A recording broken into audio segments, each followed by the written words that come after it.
কোনো পিতামাতা বেঁচে থাকা অবস্থায় যদি পিতা মাতার দিকে নেক নজরে তাকানো হয়, ওই সন্তানের ঘরে কখনো খানার অভাব হবে না।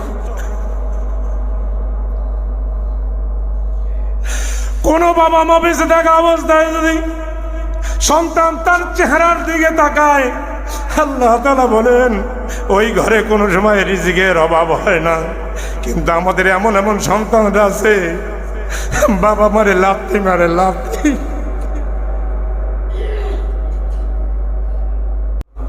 কবি কবি ভাবতো ভিতরে, মানে যেটাতে ওটা দিয়ে একটা মনে করেন যে ছন্দ এসে যায়, যেটা থেকে সেটা দিয়ে একটা কিছু লাইন তৈরি করে আমি নিজে নিজে গাইতে পারি। তো মাকে নিয়ে আমি অনেক সঙ্গীত লিখছি, যার মধ্যে এই একটা। আমি যখন মরে যাব,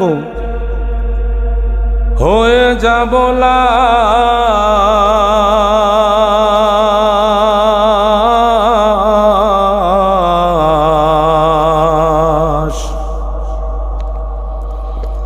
বন্ধু বান্ধব আত্মীয় স্বজন কাটবে ঝাড়ের বাস। ভাইরে বন্ধু বান্ধব আত্মীয় স্বজন কাটবে ঝাড়ের বাস, ঠিক কিনা? আমি যখন মরে যাব, হয়ে যাব লাশ,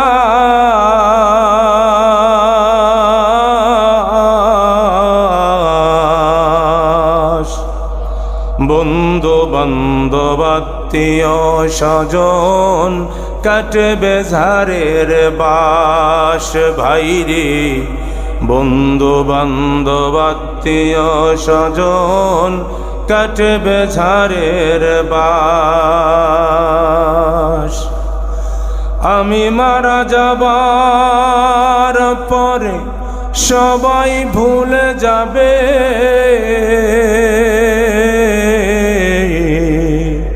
আমি মারা যাবার পরে সবাই ভুলে যাবে,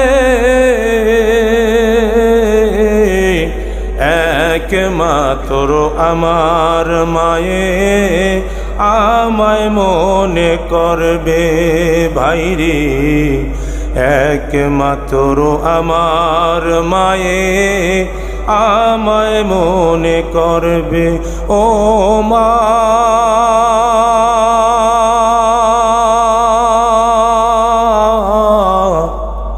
ও আমার মা, আদরিনী মা। হাদিসে কোরআন বলে ভাইরে সকল মুমিনের একমাত্র জান্নাত হবে মায়ের পদতলে। ভাইরে মায়ের পদতলে, সেই মাকে করো সম্মান। হো মানুষ, সেই মাকে করো সম্মান, না করিলে হবে জাহান্নাম, হবে সর্বনাশ। হয়ে যাব লাশ আমি, হয়ে যাব লাশ। আমি যখন মরে যাব, হয়ে যাব লাশ,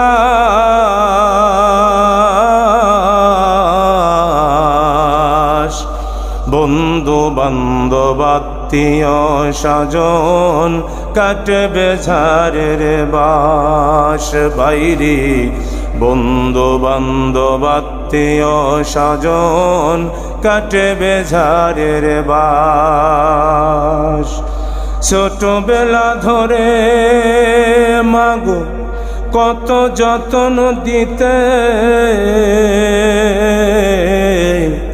ছোটবেলা ধরে মাগো কত যত্ন দিতে,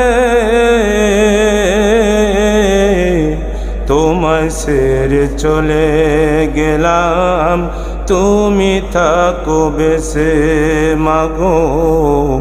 তোমায় ছেড়ে চলে গেলাম, তুমি থাকো বেঁচে। তুমি আমায় দোয়া দিলে ও মা,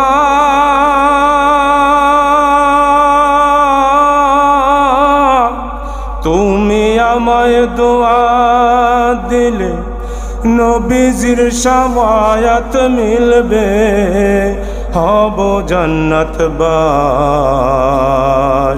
হয়ে যাব লাশ আমি, হয়ে যাব লাশ। আমি যখন মরে যাব, হয়ে যাব লাশ।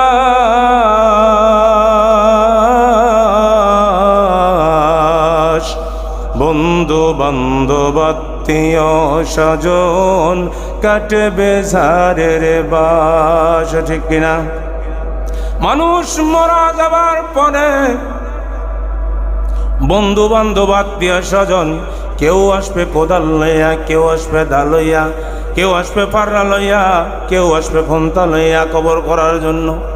কেউ কাটবে বাঁশ, কেউ গরম পানি গরম দেবে, বড়ই পাতা আনবে কেউ। তোমার জীবন শেষ, তুমি কবরে চলে যাবা। এই দুনিয়ার জন্য চিরস্থায়ীভাবে তুমি বিদায়, আর এই দুনিয়ায় আসতে পারবা না। এই দুনিয়া তোমার জন্য শেষ। তুমি যদি এই দুনিয়ায় ভালো কাজ করো, তুমি আখিরাতে যাওয়ার পরে ভালো কিছু পাইবা। আর যদি তুমি এই দুনিয়াতে গুনাহ করে যাও বন্ধুরে, আখিরাতে যাওয়ার পরে, পরকালে যাওয়ার পরে ভালো কিছুর আশা করা যায় না। আল্লাহ রাব্বুল আলামিন বলেন, فمن يعمل مثقال ذرة خيرا يره ومن يعمل مثقال ذرة شرا يره। অনুপরিমাণ ভালো কাজ করলেও তার অংশ তুমি পাইবা, অনুপরিমাণ যদি খারাপ কাজ করো তার অংশ তুমি পাইবা। কোন লোক যদি ভালো কাজ করে সামান্য পরিমাণ, দুনিয়াতে থাকা অবস্থায় ভালো মিলবে, আর ওই ফলটা আখিরাতে যাওয়ার পরেও, কবরে যাওয়ার পরেও ভালো মিলবে।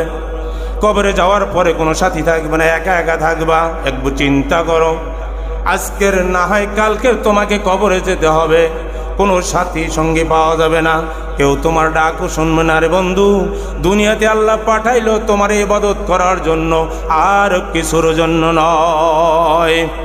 আমরা সামান্য খিচুড়ি পাইলে মসজিদ ভরে যাই, অথচ আল্লাহ রাব্বুল আলামিন পরকালে কত সুন্দর সুন্দর দামি দামি খানা রাখলেন। যেই খানার এত বড় সেন, এই খানা যদি দুনিয়াতেও আসতো, সারা দুনিয়া ঘেরানে ভরে যাইতো। ওই খানাগুলো তুমি জান্নাতে খাইবা, কিন্তু ওই খানা পাওয়ার জন্য তুমি আশা করো না, তুমি খানা পাওয়ার জন্য তুমি আসো না, কিন্তু অথচ তুমি সামান্য খিচুড়ির জন্য পাগল হয়ে যাও। আল্লাহ রাব্বুল আলামিন বলেন, দুনিয়াতে ইবাদত বন্দেগী করো আল্লাহ রাব্বুল আলামিনের, একমাত্র আল্লাহর ইবাদত করব কার? জোরে বলেন কার? আল্লাহ বলেন একমাত্র আমার ইবাদত করো, তারপরে তোমার পিতা মাতার সাথে সৎ ব্যবহার করো। আল্লাহ রাব্বুল আলামিন বলেন, وَقَضَى رَبُّكَ أَلَّا تَعْبُدُوا إِلَّا إِيَّاهُ وَبِالْوَالِدَيْنِ إِحْسَانًا। আল্লাহ তাআলা বলেন ইবাদত করো আমার, ইবাদত করবা কার? এবং পিতা মাতার সাথে ইহসানা, ভালো ব্যবহার করো। এরপরেই বলা হয়েছে পিতা মাতার দুইজন, এর যদি একজনও বাইসা থাকে তাদের সাথে বলে তুমি বিরক্তিকর শব্দটা তুমি ব্যবহার করো না। তুমি তাদের সাথে সম্মান সুযোগ আচরণ করো, তাদেরকে ভালোবাসো। নবীজি বলছেন পিতা মাতার দিকে যদি সৎভাবে নেক নজরে তাকানো হয়, একটা হজের সওয়াব তার আমলনামায় লাগা হয়। কোন কোন জায়গায় আছে ছোট হজ, ছোট হজ বলতে কি বুঝি? উমরা বুঝি। আবার কোন কোন জায়গায় আছে কবুল হজ, সুবহানাল্লাহ বলো। তাহলে একদিকে আল্লাহ বলছে বলে শব্দ করো না, নবীজি বলে গেলেন পিতা মাতার চেহারার দিকে যদি নেক নজরে তাকায় আরো ফজিলত আছে। কোন পিতা মাতা বেঁচে থাকা অবস্থায় যদি পিতা মাতার দিকে নেক নজরে তাকানো হয়, ওই সন্তানের ঘরে কখনো খানার অভাব হবে না। কোনো বাবা মা বেঁচে থাকা অবস্থায় যদি সন্তান তার চেহারার দিকে তাকায়, আল্লাহ তাআলা বলেন ওই ঘরে কোনো সময় রিজিকের অভাব হয় না। কিন্তু আমাদের এমন এমন সন্তানরা আছে, বাবা মারে লাথি মারে, লাথি।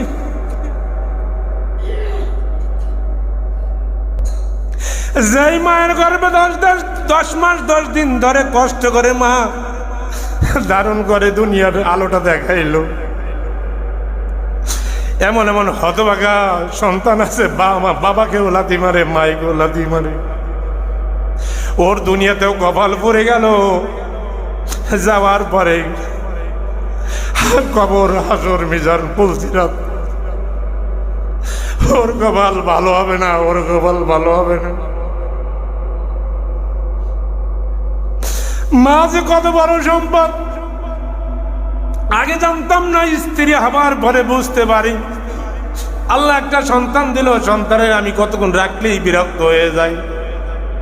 অথচ ওই মা সারা দিন রাত 24 ঘন্টায় ওরে লালন পালন করে, ওর পায়খানা বোর সাফ সাফ করে, ওর গোসল করায়, ওরে খাওয়া দাওয়া করায়। ছোটবেলা অবু সন্তান কিছুই বোঝে না, না পারে হাঁটতে, না পারে খাইতে, ঠান্ডার মধ্যে রাখে না, ঠান্ডা লাগিয়া যাবে। সন্তানকে পিঁপড়ায় কামড় দিল কিনা মা বারবার চেক করে, বাবা বারবার চেক করে। ও সন্তান, তুমি এমন হতভাগা সন্তান, তুমি বাবা আমাকে লাথি মারলা, বাবা মার সাথে খারাপ ব্যবহার করলা। মনে রাখবা সন্তান রে, দুনিয়াতে যতদিন বাইসে থাকো তোমার কোনোদিন কল্যাণ হবে না। এরপরেও আর একটা জবাব আছে, কোন সন্তান যদি পিতা মাতাকে লাথি মারে, খারাপ ব্যবহার করে, তার গর্ভে যে সন্তান আসবে 100% খোদার কসম দিয়া বললাম, ওই সন্তান ওই লোককে লাথি মারবে, তার সাথে খারাপ ব্যবহার করবে। তাই যুবক সন্তান যারা আছো, বাবারে মা বাবা যারা বেঁচে আছে তাদের সাথে ভালো ব্যবহার করো। আল্লাহ তাআলা নিজে বলছেন ভালো ব্যবহার করার জন্য। যে আল্লাহ তোমারে বানাইলো, তুমি ছিলে এক ফোঁটা পানি, যেই ফোঁটা পানি তার মধ্যে আবার একটা শুক্রগিট ছিলা, যেই শুক্রগিট অনুবীক্ষণ যন্ত্র ছাড়া দেখা যায় না। তুমি অতটুকু ছোট ছিলা, এক ফোঁটার মধ্যে কোটি কোটি আমি তুমি ছিলাম। ওই কোটি কোটি আমি তোমার মধ্যে, তুমি আর আমি একজন যাইয়া যখন ডিম্বাণুর মধ্যে ঢুকলাম, তুমি আর আমি পয়দা হইলাম। আল্লাহ তাআলা রূহ ফুঁকে দিলেন। আল্লাহ তাআলা রূহ ফুঁকে দেওয়ার পরে 10 মাস 10 দিন পরে আস্তে আস্তে আস্তে আস্তে আমরা বড় হওয়া শুরু করি।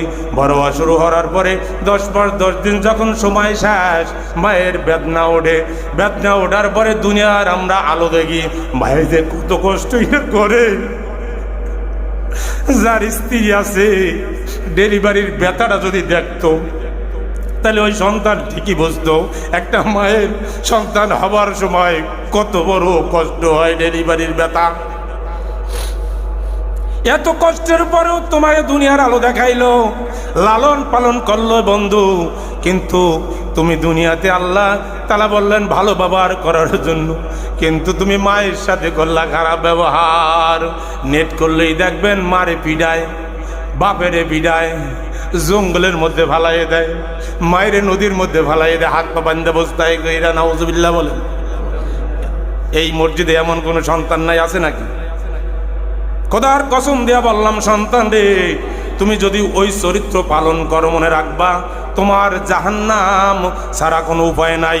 বাবা মা যদি তোমারে মাফ না করে, খোদার কসম দিয়া বললাম, তুমি নামাজ রোজা করতে করতে করতে করতে তোমার কপালের মধ্যে যদি দাগ ফালাইয়াও ফালাও, তোমার ইবাদত বন্দেগী কবুল হবে না।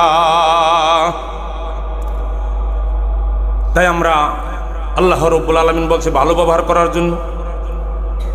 আমরা পিতা মাতার সাথে কি করব? ভালো ব্যবহার করবো। ইনশাল্লাহ পারবো না? সবে হাত তুলে উপরে ওয়াদা করেন আল্লাহর সাথে, ইয়া রব্বুল আলামিন, আমরা দুনিয়াতে বেঁচে থাকা অবস্থায়, বাপ মা বেঁচে থাকা অবস্থায় কোনোদিন খারাপ ব্যবহার করব না। আল্লাহ আমাদের কবুল করেন, বলে আমিন। হাত নামান।